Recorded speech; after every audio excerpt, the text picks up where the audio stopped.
All right, Jimmy, here we are. Yes, here we are, another week.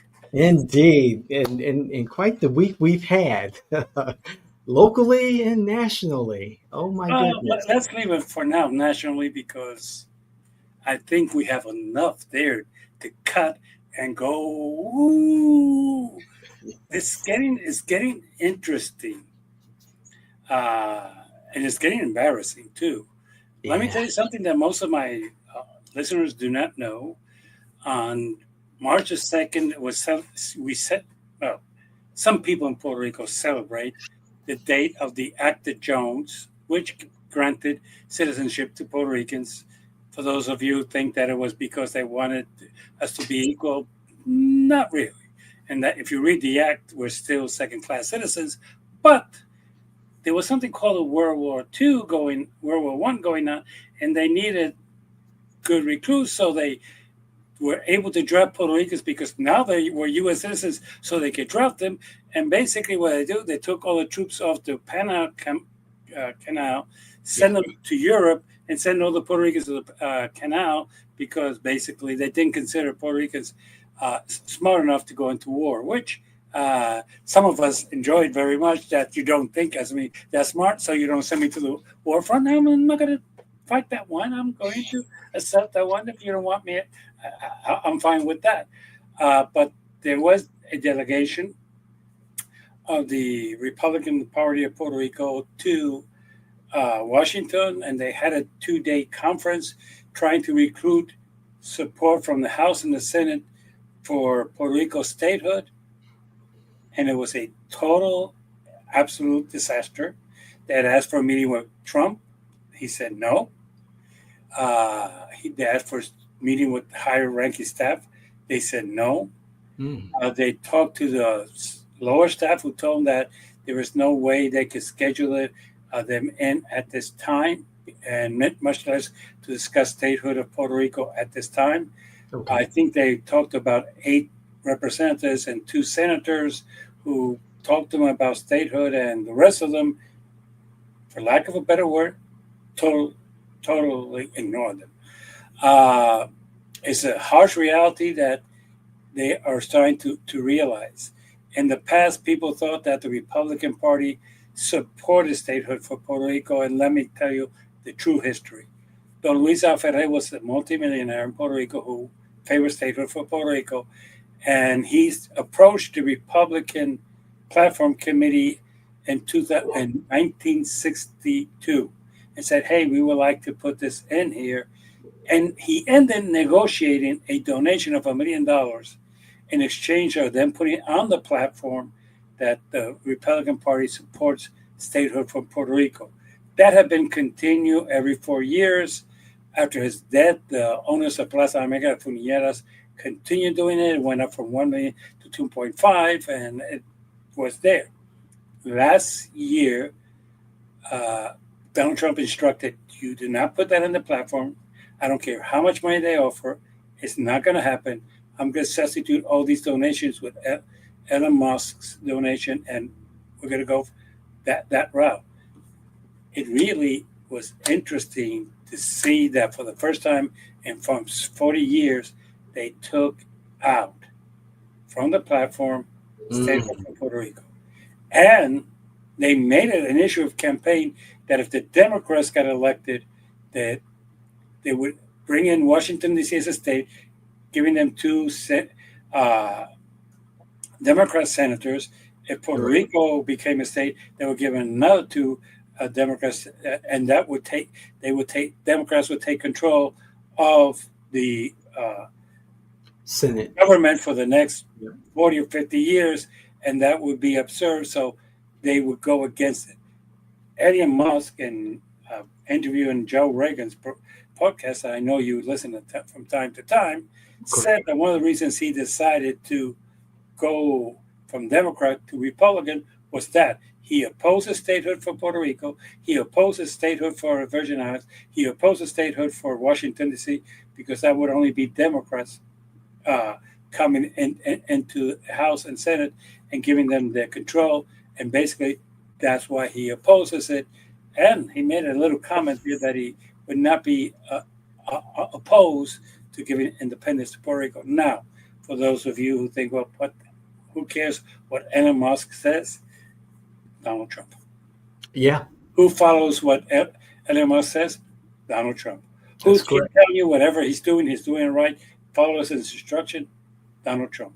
So Hmm. at this point, they spend over $7 million going to Washington, getting hotel rooms, getting airline tickets, creating parties, creating this and that, and they came back home with zero, less than ever in the history of Puerto Rico. It's a total failure. So, with that in mind, this is what we need to realize: the changes in the federal government. Not Hmm. only is he rejected DC, Puerto Rico, and the Virgin Islands for statehood, he has also fired 60,000 employees from the VA administration. That's That's correct. not. And veterans who supposedly are military people and voted for him, and I can't say that because as a veteran, I take offense when people put us all in one package. We don't. Sure. But if the services, my friend, veterans, were horrible in the past, with 60,000 people less, get ready for non existing services. The However, problem is Jim, that VA cannot get better by firing 60,000 people. There's no way. However, Jimmy, and I have not been able to personally verify this. It's been crazy busy. I can tell you the Trump administration has been like full speed ahead.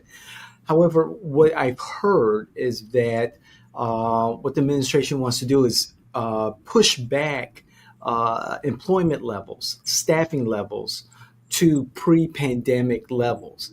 And the justification is that okay, that was during the pandemic. We're not in the pandemic. Let's bring things back to a level where it was normal. Is that normal?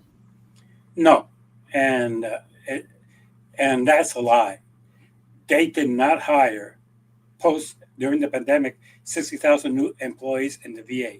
What they did do, morons, was they opened 3 new hospitals during the pandemic, including, for those of us who live here in Central Florida, they were still staffing the new Yeah. VA hospital in Lake Nona. And Yes. yes, they hired a lot of staff for that hospital. They did. And they, for the other 2 hospitals that opened during the pandemic that were scheduled to open, they did hire people. But that's not the stupidity. Is we want to go back to the what are you going to do about the new hospitals that you open? Are you going to unstaff them all completely? Because if you want to go back to the then fire everybody from all the 3 new hospitals and leave them on without staff because those are the new employees. That's the Right. problem I'm having with the Trump administration, how they lie. And they tell you one thing, when the reality is another. Yes, there were people that were hired during the pandemic, but it was not because of the pandemic. It was because they were in program to be hired because of the new hospitals. And we here in Central Florida know that they opened one that hired over 5,000 people: Correct. doctors, custodians, staff that sets up appointments, staff that controls that, nurses, assistant nurses, therapists, and I could go on. So basically, when people tell me, "Whoa, they hired," they didn't. That's the lie of Elon Musk. Elon Musk is a liar. He did not hire anybody during the pandemic. Those Mhm. people were already programmed with the new hospitals to be hired. And these were people that had been programmed that were needed. Right. We knew that traditionally the VA, more than anybody else, those of us who are veterans know that for years the VA has been understaffed. For years, Mhm. that we veterans have been treated by the government like garbage, and now you're going to take away the employees that were trying to serve us, and can some moron in Washington or the staff or even the moron of ADM must explain to me how that's going to benefit uh, the service of the veterans? I defy you. You don't have the guts. Um, Going back to the Puerto Rican statehood question, Yes. uh, I believe I either saw online or I read that there is a prominent Republican senator or representative who supports statehood for Puerto Rico and Oh, will yeah. advocate for that. That is the newly elected senator from the state of Oklahoma, whose name escapes me. Okay. But there is a movement in his home state to recall him and have him answered, how does statehood for Puerto Rico benefit the residents of Oklahoma? They want to recall him, remove him, Based on remove that, that. yeah. Not only that, what he said is that he was not opposed. And this is where people hear things that are not exactly the way they're meant. He said, I'm not opposed to having a plebiscite in Puerto Rico where the people of Puerto Rico select between statehood, independence, or free association with the United States, and to listen to their arguments. That's what he really said. He did not say Okay. he favors statehood. He just said, I favor a plebiscite where we can hear what the people of Puerto Rico want. Uh, and that's how bad things are. Right now, you have Lindsey Graham saying publicly that he opposes a statehood for Puerto Rico. You have Mitch McConnell saying the same, and a bunch of other prominent people the same. And I'm going to say one thing: the our state senator Rick Scott goes to Puerto Rico, collects money, saying he's Yeah. going to be an advocate for the statehood of Puerto Rico. He goes to Miami and other places, saying, I'm an advocate for the statehood of Puerto Rico. He has not presented one legislation. He has not said one thing. And when people call say that they don't want statehood for Puerto Rico, he's not even said that he's in favor of having a plebiscite. He That's is true. a hypocrite. That's true. And Jimmy, I just looked it up. It was Oklahoma Senator Mark Wayne Mullen. Correct. Okay, that's his name. Yes, But Senator have you seen Mullen. the backlash that has created? Because if you look at it up, you're going to see the backlash that has created. I'm going to do that later because I followed the discussion between. There was a Senate hearing between Mark Wayne. I'm sorry, Senator Mark Wayne Mullen, and I forgot his name. And I'm sure it'll come to me. A labor leader in regards to, I think, just labor law, or it was doing the threat of the longshoremen.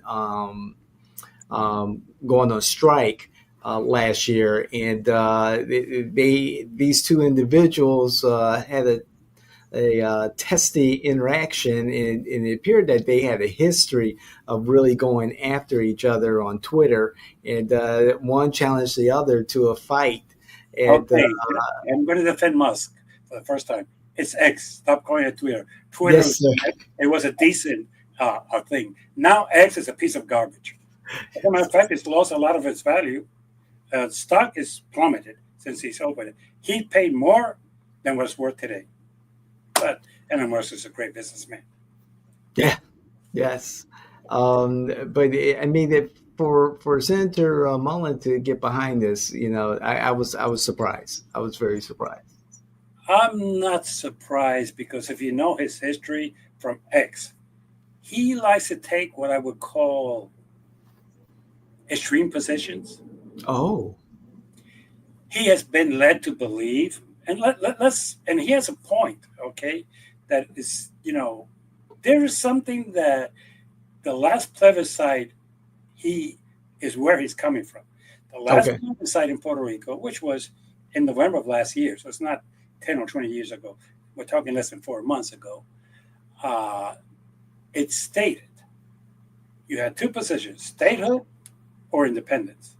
okay, right. Either free association with the United States as a buddy buddy like Canada is with England, or just free out. And yes, they are right. 50 4 56% voted for statehood, but 44% voted for independence. Yeah. And he sees what a lot of us are seeing is that the independence movement with the youth of Puerto Rico is taking more and more strength because of different reasons, partially because the Republican Party that's in control of Puerto Rico, everybody realizes they're corrupt.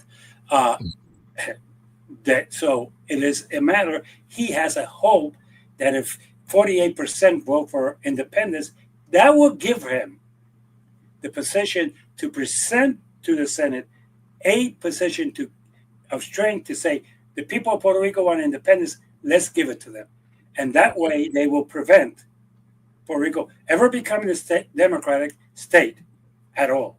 So there will be no way that Puerto Rico would ever have the 12 representatives and the two senators that the majority will be Democrat. So that way is a way to say, that we always try to present things with, especially in politics, with BS. What the BS here is, oh, the people of Puerto Rico want independence. Let's give it to them. No, the truth of the matter is this is his excuse. He's not pro statehood of Puerto Rico.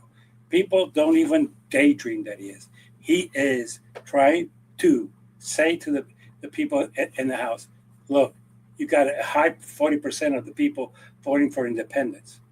And with the corrupt that the government is and the corrupt that their elections are in Puerto Rico, we could basically say that they want independence. So let's give it to them. And that way prevent forever Puerto Rico from ever becoming a state, giving them any representative in the House or in the Senate.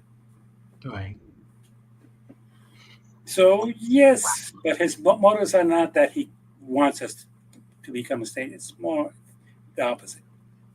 Right. But I don't know. President Musk might send out an executive order saying that we are to give Puerto Rico independence, and that might pass. He is opposed to the statehood for Puerto Rico. It came out of his mouth. I am not Right. saying something that I'm interpreting. He said it in black and white in John Reagan's podcast, which basically people think has certain influence in the millenniums.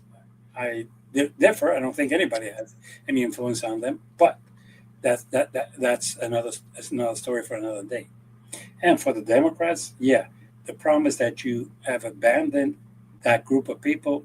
You have insulted us by saying that we're going to tell you who your candidate for president is. So yeah, people are not exactly happy with the leadership, but we don't have anybody coming. There's Yeah. nobody out there.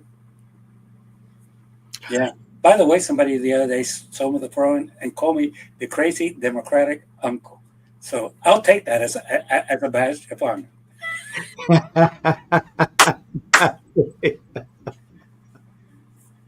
I never thought of myself that way, but It would, Trump has taken the issue of making Canada, the 51st state, or, Canada being the territory of the United States. And I understand that they're looking at some treaty that was signed some time ago, and there's concerns about where the boundaries are. It, I guess my question i- is it something that Trump specifically wants from Canada that makes Canada that much more desirable as a entity within the United States uh, versus just trying to take care of the commonwealths that are already the territories that are already within the United States family. I guess I'm saying, you know, is it all political? partially it's more racial. Hmm. And I'm going to say this, and I have to take it off my chest.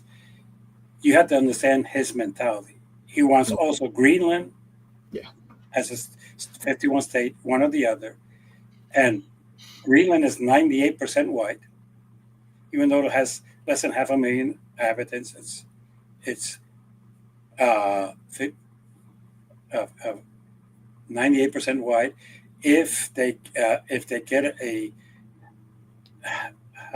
couple of House representatives and two senators, they will be white. Sorry, but I have to call it the way I see it, not the way Sure. that Sure. some people. And the same with Canada. Okay, these are English-speaking people. And there's some French people, but they're not as bad as those of us who speak Spanish. The French we can tolerate, but because Yeah. of other reasons. But that would make the composition of this country, and this is numbers, and this is something that I don't think people sit down and say, let me try to figure out what his ulterior motive is. Uh, Look, he's not crazy. He has an ulterior motive, and making America great again means making America wide again. Okay, Mhm. let's stop pretending that's something else. You bring in Canada into a U.S. election, African Americans go to less than 10% of the Yeah, total country. that's true. Okay, let's call it like Hispanics become less than 20% of the total country because of the influx of white people. And if you make both Greenland and Canada Oh yeah. say United States, it really is horrible to say this. That is his interest. Economically, he doesn't have the brain. Sorry, he doesn't. Uh, Okay. People think he's a genius in economics. Everything he's done shows me the contrary. But you have a point. He should not be concentrating in Canada or Greenland. Let's go what has happened this week, and which some people might consider uh, the fuck up of the week, but I don't. Oh, Right now, okay. All right. I don't consider it so, but I'm going to call it out. You have Europe uniting and saying that they're going to start spending on war. They're going to get themselves ready for war. They're Okay. going to realize that they cannot count on the United States to defend themselves and that they're going to work together. That gave the excuse of Putin say, oh, if Europe's going to get ready for war, I'm going to get ready for war. And these are things that have been announced. Not that Right. you want to say, whoa, where's it getting? Both of them. But here's where it becomes even more horrible. China has said that because the rest of the world is prepared for war, that they are ready for war. We have not had such a mess in 100 years. Last time, well, less than 100 years. Last time this was a big mess was 1939. So yes, it's less than 100 years. Well, But Jimmy, you won't call the Iraq War a big mess? I mean, a lot of servicemen and women, came back injured or in body bags. yes, And we're still seeing, some folks still suffer from PTSD, and it costs us trillions. yes, there was money wasted and all that. But put this at the margin of the United States being attacked by China. We're not in the same picture. With all due respect, Iraq was a walk in the park. A war with China will make us start to talk Chinese. Oh, yeah, I mean, their standing army is the size of the population of the United States. Hey, I believe that China is our nemesis, whether it's economically or militarily, their influence around the world. Um, China is our main opponent, and And, I go, go ahead.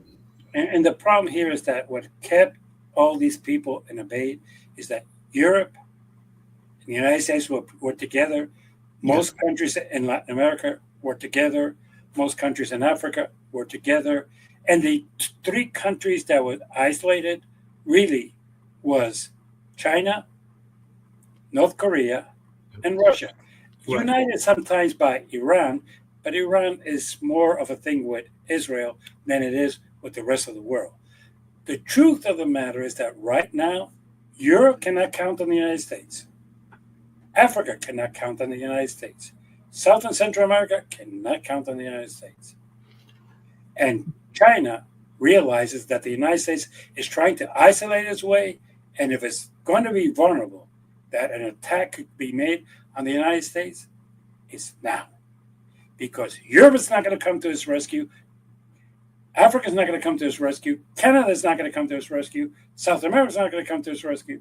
We're going to be all alone with a moron as a president who's fired the best generals and appointed a moron as Secretary of Defense. Is what you would call back home military the perfect storm. The idiots are in charge.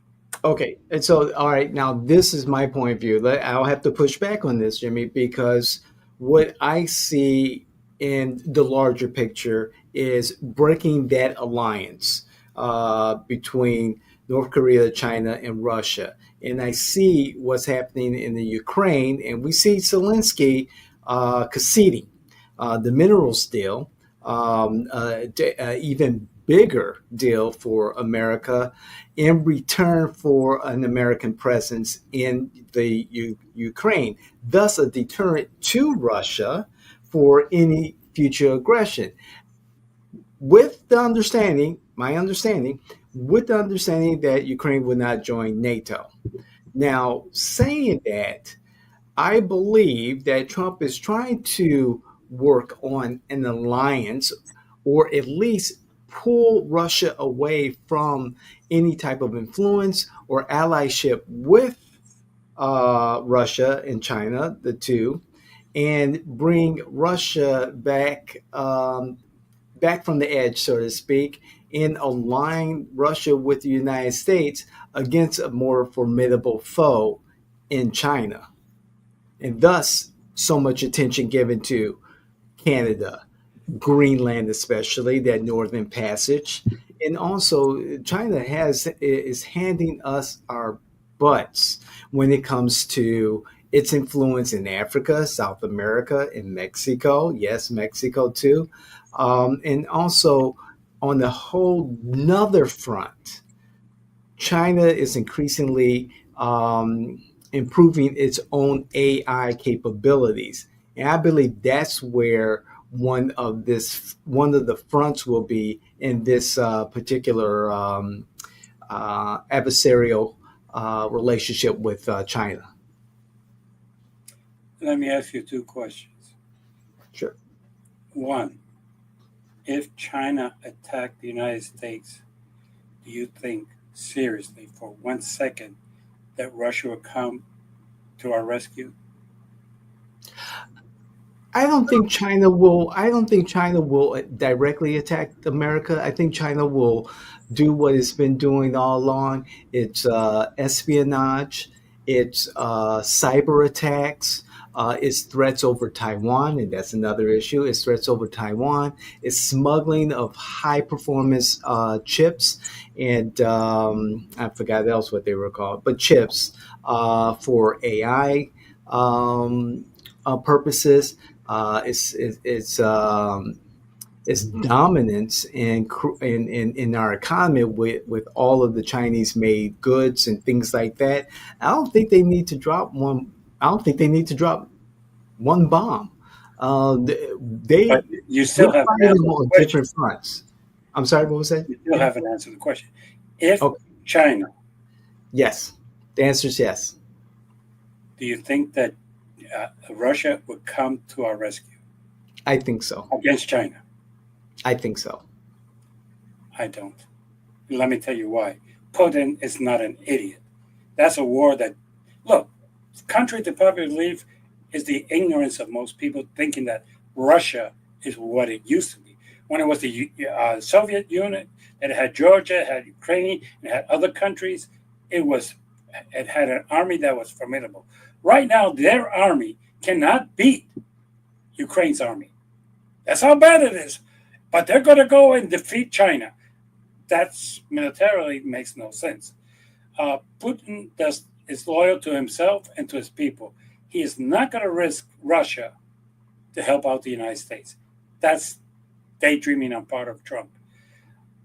The truth of the matter is, right now, I do not understand the stupidity of saying I'm turning my back on Russia. I mean, I'm turning my back on Um, Europe. I'm turning my back on Canada. I'm turning my back on Africa. I'm turning my back on South America. As a matter of fact, I don't even want to have an alliance with Japan, mm, which is right next to China, which right. might decide to attack.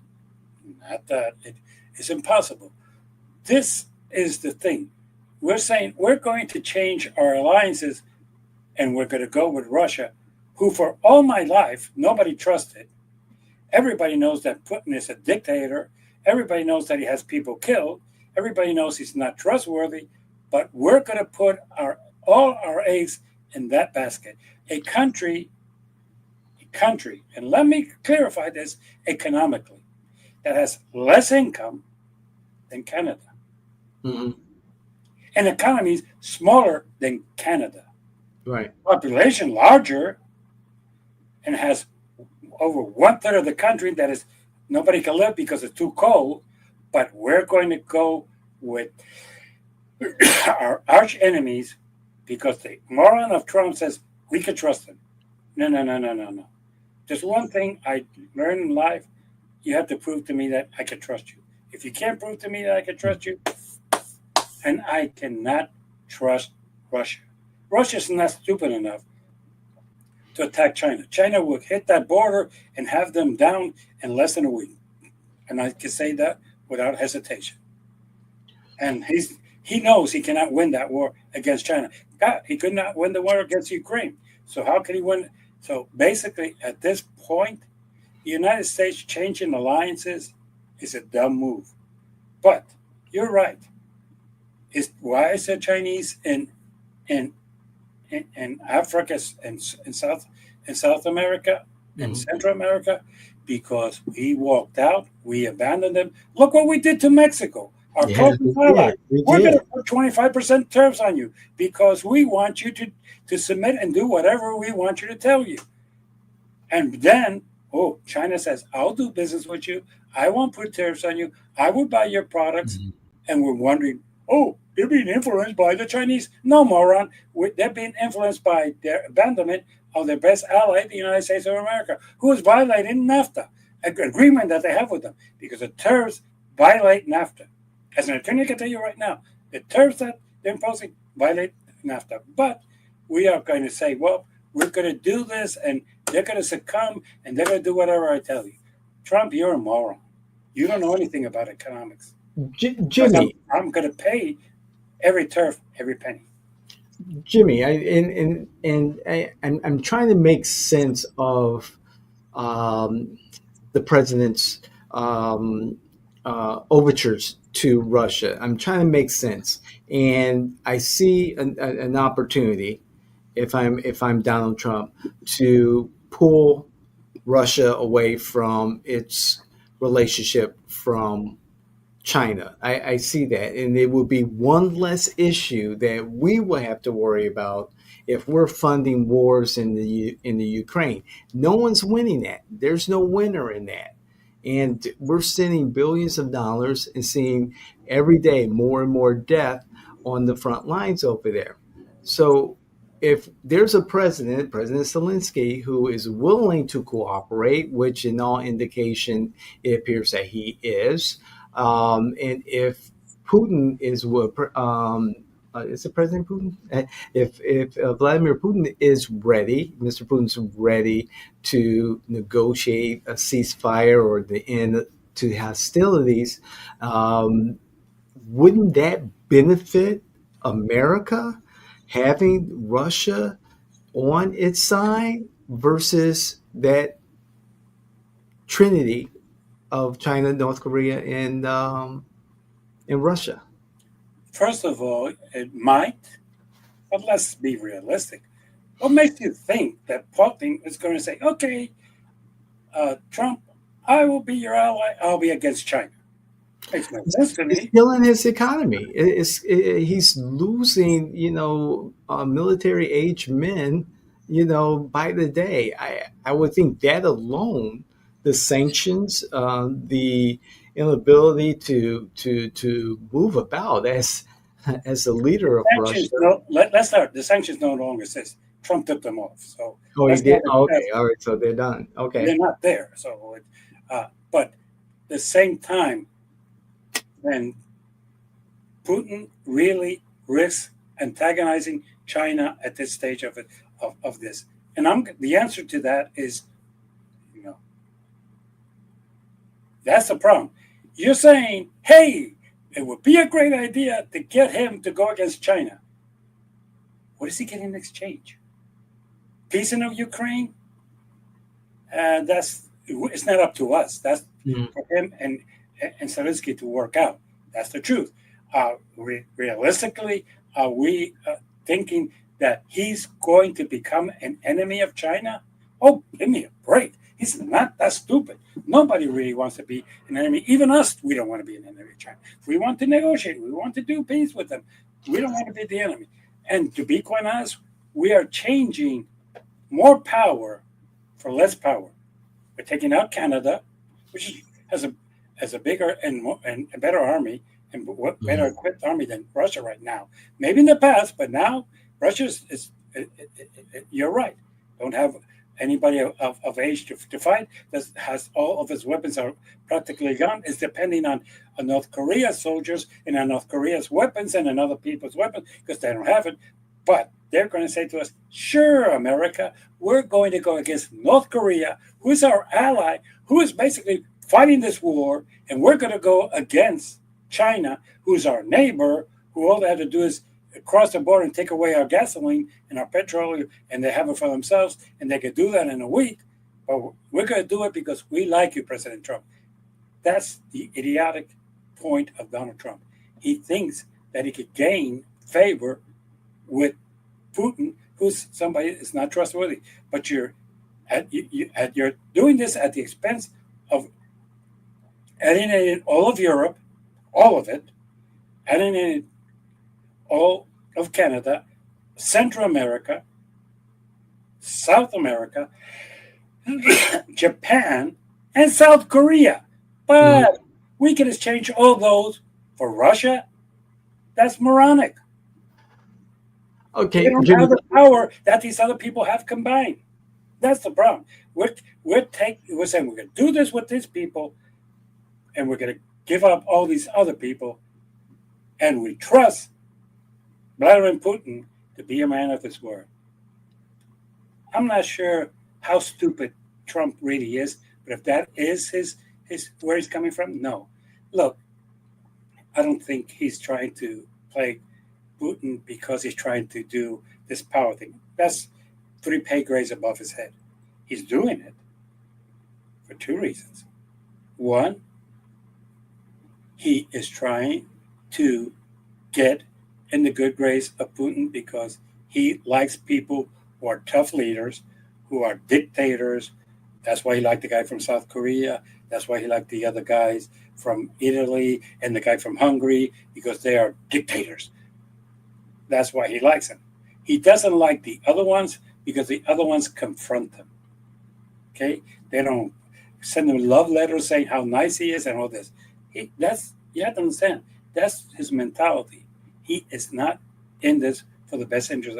And second, Okay. and this is something that I cannot prove, but this is my speculation. Okay. His bitcoins are starting to become too valuable, and there's a lot of people who are buying them who might be getting influence, and Russia might be one of them.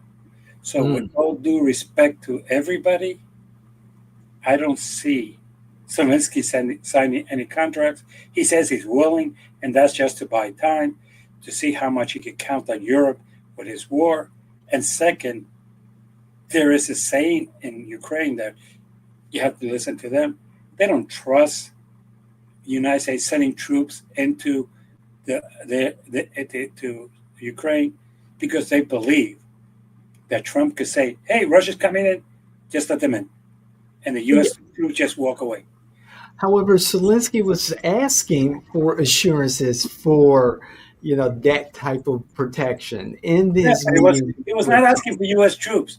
He was asking NATO. for European troops, and he was asking for an assurance of the United States that if Russia invaded, they would back them again. And Trump would never sign that.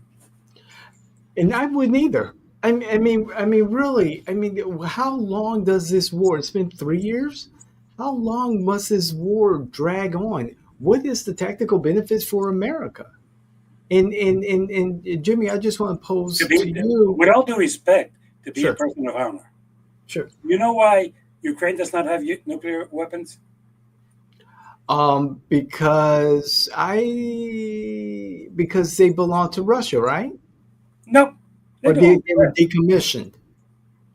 No, they How come? signed a treaty with the United States of America to give up Right? those arms. And what did we offer in exchange? That if Russia Security? ever invaded them, we would help them. Sure.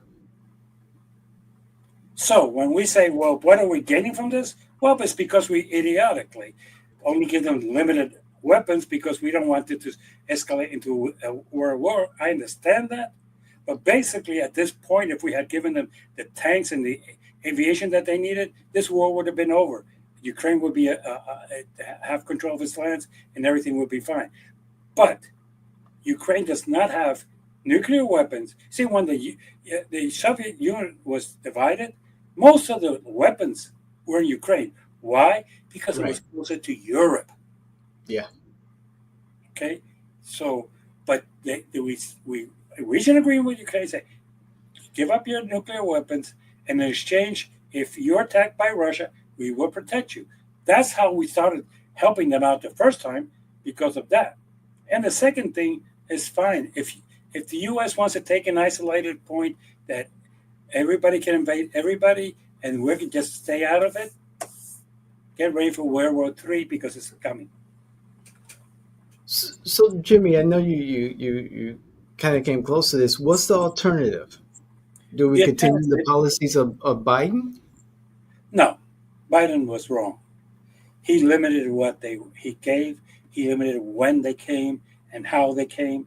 He didn't want to give them long range. He didn't want to give them weapons that could take the war into Russia because he never gave them the planes. He never gave them the sufficient amount of tanks. So basically, their hands were tied. Basically, I would say this in a very special way: let the world help Ukraine. We have told the rest of the world, don't help them. We have told Europe, help them. And for the record, for those of you who do not know this, Europe has given more money to Ukraine for this war than the US. And we have given them nothing really. What we did is we sold them weapons that they're supposed to pay us later, which I understand that some people think that's never going to happen. I respect that. But we made our people here very rich. Let me explain something about the war in Ukraine that no people. The people who control the Pentagon is not the Secretary of Defense. He's an idiot. The people who control the Pentagon are the contractors uh, for war. Basically, they sell us the tanks, they sell us the jets, Yeah. they sell us this, and they sell us that, things that we don't need. And what they did is said, hey, let me take all this ammunition that's sitting there and all these things that we're not using right now. We'll send it to Ukraine for it, and they'll buy it from us, and we'll use that money to buy new weapons and new bullets and new stuff. And the people pushing that was not the House, it was not the Senate, it was the defense contractors. And Sure. basically, they run the House and they run the Senate. So basically, that's where it came from. The truth of the matter is that basically, right now, they're not the billionaires that are controlling the White House. They're different billionaires that are controlling the White House. And that's it. At the same time, Trump is pissed off because we tend to forget that it was that call with Zelensky that got him into his first impeachment. So he's really pissed off with Ukraine because of that. It has nothing to do with protecting us. It has nothing to do, nothing worse extended 3 years. It has nothing to do. He just hates everything. And that's why he insulted him in the public. And with all due respect to everybody, if you don't want to help Ukraine, that's fine. I don't have a problem with that. But once the world realizes that we don't stand up for democracy, that we don't stand up for our allies, and that they can attack anybody that they want, hey, get ready. Because if you think that the Chinese have influence, they might not attack the United States, and you're right. But what are we going to do if they invade Africa? Taiwan or Taiwan. Oh, Taiwan is a given. Hmm. And some people will say, well, if that's part of China, we should not get involved. And that's fine. What are you going to do if they invade Africa? And Jimmy, I think they've already invaded Africa, South America, um, by industry, by going in and offering to build roads, hospitals, bridges, infrastructure, um, incorporating their companies, and creating a culture in on these continents, because America left a void in the past, Yeah, and so we've seen China willing to give to make huge investments in Africa and South America, and even in Mexico. You know, instead of manufacturing goods in China, they send the parts to Mexico, and the parts are assembled in Mexico and sold to the United States as made in Mexico. They're finding their way to, you know, influence across the world, oh, and also, you know, integrate itself more into the American economy. Also, to take it even further, Build Your Dream, BYD, the car maker, they have created a EV that is the best selling in the world, in the world. And it's a beautiful car. The most, from what I understand, the most technologically advanced vehicle on the planet. And I see the war being there on that landscape, the technological landscape, in the financial landscape, in AI. it's, Yeah, look, AI. they control it, and we know it. We just don't want to admit it. I always like to say that uh, Skarkin got it right in the opening of Newsroom. If you people remember the opening of Newsroom, but when he said that the United States is not the greatest country in the world and gave out statistics that prove it, we're not. We're not. We don't control technology. We think we do. We don't. We think that we control Deep sea. uh, manufacturing. We don't even come close to controlling manufacturing. As a Not matter even of there. fact, one of the things that Bezos went and opposed and made Trump make a spectacle when he said that he was closing down Timu and others, and that Right. they could not develop their. Once they put in the U.S. postage, they send it. I received a pen the other day that I've been looking for months from Timu. With all due respect, stop trying to lie to the American people. Timu's still coming through, okay? And all the Chinese and the iPhone that you and I use come from China. Yes. We try to say iPhones and Apple is an American product. No, it's not. The laptops, the desktops, they're all made in China. I'm sorry, they are. The only person who puts the assembles, and let me put it this way, Okay. assembles computers in this country is Dell.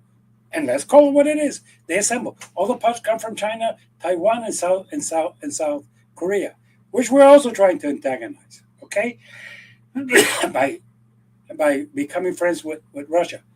Look, this is a stupid move. I do not see. Look, if you could tell me we're going to bring in Russia with Europe, with Canada, with South America, with Africa, I would say that's a great move.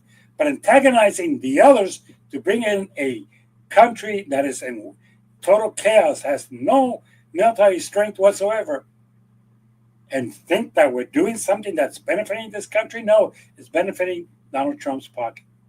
Okay. Maybe an allyship with Russia is not practical. Practical. However, Jimmy, why not make an attempt to end the conflict there between Russia and Ukraine, get both parties to some negotiated agreement, and then that's one less issue that not just America has to worry about, but the rest of the world. Oh, Why? I'm all I for applaud that effort. yes, I'm all for that. But the problem is that what you're saying is correct, and I'm 200% behind you. But you do not negotiate by calling somebody else stupid, saying that they don't have all the cards in their hand and that they have to do whatever you tell them to do. That's not negotiation. That's bullying and intimidation. Sorry. So if you're going to say let's negotiate, I agree with you. But Right. in fairness to you, are there good faith negotiations? No. Are there concessions? No. Are there? Are you look when you negotiate? You give a little, I give a little, but what they are offering now is you take what I tell you to do and shut up, and that's not going to go. The However, thing Jim, about the minerals is completely useless. That's just to put money in the pocket of Bezos, put money in the pocket of Musk, and put money in the pocket of Trump.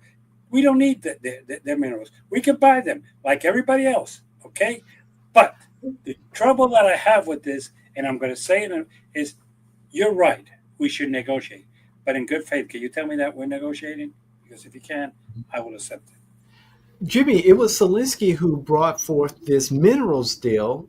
First of all, and Rubio had negotiated with the Ukrainian government for an agreement, and then at the White House, the Oval Office meeting, Zelensky started to ask for more, and that wasn't part of the deal. And if there was a brokered agreement prior to that meeting where it was pretty much a ceremony to sign the agreement, but then Zelensky says, "Well, let's talk about X, Y, and Z." When I'm thinking the mineral deal will guarantee American presence because we have an interest in Ukraine because of that minerals deal, which is obviously important, and therefore we will protect that interest with the full force of the American military.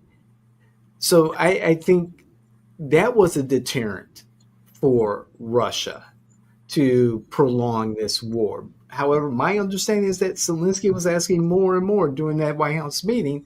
And if you've already negotiated a deal, which that was the purpose of the meeting, to sign that deal, then there's this, oh, wait a second, I want to do this now.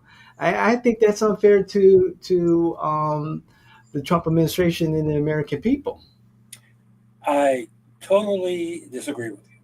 Okay. First of all, Okay. you start from a false premise. Okay. Zelensky did not offer the minerals. The Secretary, Treasurer of the United States went to them and said, "This is what we want in exchange of our support." They bullied him into that doing that. That's Was that the prior administration or the but current since administration. The Secretary of Treasury went to Ukraine and put that as a condition. So did Marco Rubio, who has disappointed me completely as a Secretary of State. But mm, the problem that Zelensky comes from is as follows. Let me show you something that I think I know where he's coming from. He does okay, not trust that the Treasury Secretary speaks for the administration because there's only one voice. He doesn't trust Rubio because the administration talks with one voice. And when he asked for what he asked, first it was not unreasonable, and he was trying to negotiate with the person who had the ultimate decision, who was Donald Trump, and not his idiots who looked like a deer seeing a light at night. I'm sorry. He wanted some assurances because there was no assurances. And this, that the minerals would be the assurances, that's bullshit. Okay? Uh, the United States could work out with Putin and say, hey, get Ukraine, we're keeping the minerals. Fine, you can keep the minerals. There's no assurances of that type. So if people think that that's going to be an assurances, it's not. What if after 5 years the minerals are gone? What assurances does Ukraine have? Zero. Zinch. Nada. Look, the man was trying to negotiate directly with Trump because he didn't trust what the other people were telling. Okay? And that is the message that Trump has sent to the world. I rule here with an iron fist and I say what goes. What my idiots around me say does not count for anything. Don't trust them. I have the control. And when he was trying to say, okay, I'm going to negotiate with you directly. Disrespect the United States? No. Other than what Trump did, that he was very disrespectful to the United States because he acted like a bully. which that is not our style. Well, but it's our style, but it's in private rooms. We don't do it in public. We try to create the image that we negotiate, not that we bully. But the truth of the matter, I don't see any problem with him asking for assurances because none were negotiated. The only thing that they were to sign that day was the minerals deal. That was it. Nothing Right. else. He wanted something more in exchange for that mineral deal that he did. And with all due respect, the people in Europe caught it and noticed that the United States was bullying him. And they said, come to me, we will help you out. Look, I don't think he was disrespectful. I think he was trying to protect his people because he doesn't trust the Trump administration. And I hate to say this, but I'm going to end with this. Nobody in the world trusts us anymore. And that we owe it to Donald Trump. So for him to ask for assurances because he doesn't trust the US government, I'm not offended by that. I have to accept that because Donald Trump has created that and he sold us a bag of bullshit that that this would be good enough. No, it isn't. It was not good enough to Zelensky, and he asked for assurances. And by the way, that's his duty as the president of Ukraine to ask for assurances to protect his people. So I don't find that disrespectful. I find that very correct on his part as a negotiator. Look, you and I have negotiated contracts. We have negotiated, and are they back and forth in negotiations? Sure. All the time. So what? That he went with a back and forth with the president saying, "I need this." Where's the disrespect? I don't see it. I really don't. Jimmy, I checked my phone to see if there were any updates or headlines in regards to this particular situation. If Zelensky has come back and signed the deal, Jimmy, what would be acceptable to you for United States to guarantee or to give some assurances that America will protect Ukraine if there's any further aggression by Russia? What up to what point is acceptable to you? I'll make that one simple. I don't trust my government. I'm sorry. I don't trust my government. So allow the Europeans, allow the Europeans to be the peace force between Russia and Ukraine. Instead of having American troops there, I don't want American troops in Ukraine. I don't want any of my boys dying. I really Yeah, don't. yeah, Let the agree. Europeans put the troops there. Okay. Let Ukraine sell us at a reasonable price its minerals. Let them set the prices of the minerals. Kind of interesting that I own something, I set my price. Ooh, what a foreign concept that is.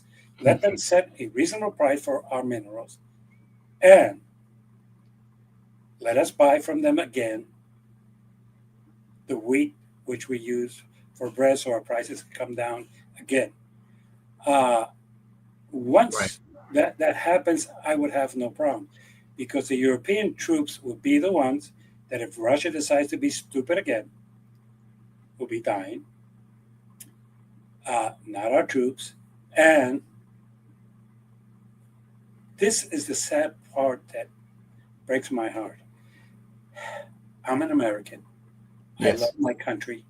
Yes. I use the uniform of the United States Army, so I serve this country. Uh, Hmm. and I really do not trust the current administration's word. Very good. Not my country. I'm not criticizing my country. I do not trust my current administration's word. And that's why Zelensky had a problem. Realistically, if you were in his position, would you trust any promises from Donald Trump?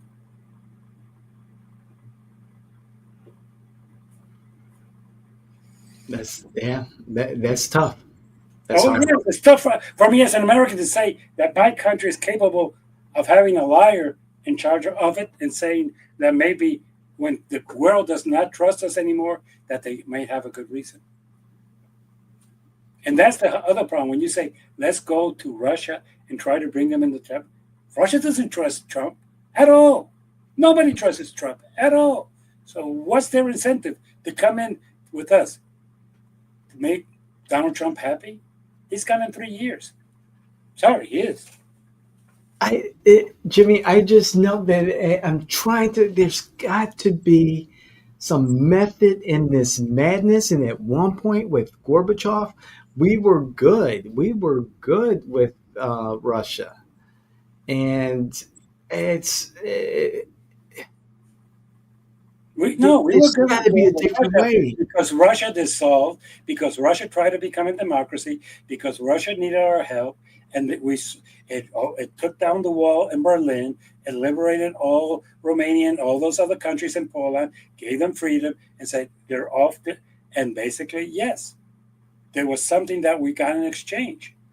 But right now, for Pete's sake, please take 10 minutes to convince me that I could trust Vladimir Putin. Just try to convince me because I could. Yeah. I don't That's a trust hard him. sell. It is a hard sell. And that's what I'm trying to say. When people say, well, but let's try to work with Russia, I don't trust the guy. I Hmm. understand when Europeans tell me and Canadians tell me they don't trust Trump. I understand that. I really do. Yeah. I shouldn't, but I do. But when people tell me, well, let's ally with Russia against Europe, against Canada, against South and Central America, against Africa, we're going to ally with Russia. We're going to lose more soldiers, more economic power by doing that. It makes no sense to me. So, what's the methodology of Trump? Look, he's a hustler, and that's what he's been all his life. And I understand that. Yes. Uh, he Yes. he said it. He came with a platform of revenge, and he's gotten his revenge. He still has a long way to go with it. But part of the Right. thing is that all the time he has had a cozy relationship with Vladimir Putin. We know Yeah. that, and that's Yeah. fine. If he wants to have that, that is his prerogative as our president. But don't tell me to trust you because I can't. I can't trust a government that tells me that they're all for the veterans, then fire 60,000 people, say, and then come up with the biggest lie that, oh, we could bring it back to that. We opened 3 hospitals that Hmm. basically hired between those 15,000. The other 15,000, with all due respect, came because there was a study done saying, hey, we are understaffed. But, and why do we go pre pandemic? Can somebody explain that logic? What, we haven't grown? Point. Oh, yes. So, Jimmy, you hinted at your fuck up of the week. Okay, my fuck up of the week is this. It's a very simple thing. Uh huh. You are talking about screwing with the VA's administration. You're talking to reduce by almost $1 trillion the Medicare service of this country that Yeah. funds services for children, that funds services for disability people, who funds services for seniors who do not qualify for Medicare. And when I say don't qualify, people know, oh, if they're 65, if they pay into the system, they qualify. Nah, not everybody has $185 a month to pay. Mhm. They're better off just paying for free Medicaid. Uh, they're about to cut Social Security with the lie that there's people on a list Yeah. that are 300 years old. No, in 1725, Clear. nobody was born in 1825 was able to qualify for Social Security because it didn't exist until 1930. So basically, there's nobody there. Now, there are a list of people whose grandparents were born there as proof that they were U.S. citizens because back then it was not a birth thing as much as that Clear. proved that your longevity here. So you were Yeah. proved with your ancestors that that you're going to be cutting the benefits of people to receive services in the airports. You're cutting everything that you're by using President Musk's group of 20-year-old fly people who think they know the world. And at 20, you did not know the world, neither did I. They're idiots who think that everybody's on probation should be fired and come back to the times of 2020 because the U.S. population has not grown since 2020. There's no need for no new personnel since 2020. There's no new VA hospitals since 2020. No, there's three that has taken up over 16,000 people, between 15 and 16,000 people, just to put people in those hospitals, doctors, nurses, people who cook food for the patients, hospital beds, nurses, and so on. So those three new hospitals are were needed. And for the record, where I live here in Lake Nona, they opened the Veterans Hospital, and they still are trying to get doctors and nurses in there Yes, because they're that's short of true. personnel. So let's stop pretending that we need to go back to 2020 because in 2020 everything was okay. Oh, and the fact that Trump was still president, and that's why they're going back. Your biggest fuck up is that you're cutting personnel with no measures as to what you created a budget that you went and said to Congress that you're okay with it, and you're using the word fraud. I am going to ask you to prove the fraud. Is there fraud? Yeah, but you know who benefits from the fraud? Mr. President, your friends. They are the ones, the rich and the powerful, who steal from us and put it in their pocket. So, with all due respect, if you're going to make America richer again, you might not want to cut Medicaid. You might not want to cut all these services because the people who provide the Medicaid services are rich people. They Yeah. get the money that is paid to them. So, with that, that is your fuck up of the week. You are reducing people to 2020 standards, which there's no measure of why we would do it, other than let's do it. Pull out of my a year, and that's what I'm going to use. We're going to go back 5 years ago because our population and our needs has not grown in the minimum. That's the fuck up of the week. Well, again, Jimmy, thank you so much. This was quite the show. I think this is our longest show. What a And our conversation. Incredible conversation today. and I hope that everybody has a good weekend, and I hope to see them soon. But remember, like we always say, subscribe, make your comments, good or bad. Tell us if you have any suggestions of things you would like us to talk about. I'm more than glad to do so. And for those of you who start calling me the crazy Democratic uncle, thank you. I consider that very flattering. Thank you very much. Thank you, Jimmy. We'll see you next week. Take care. You too. Enjoy your weekend. You too. Thank you.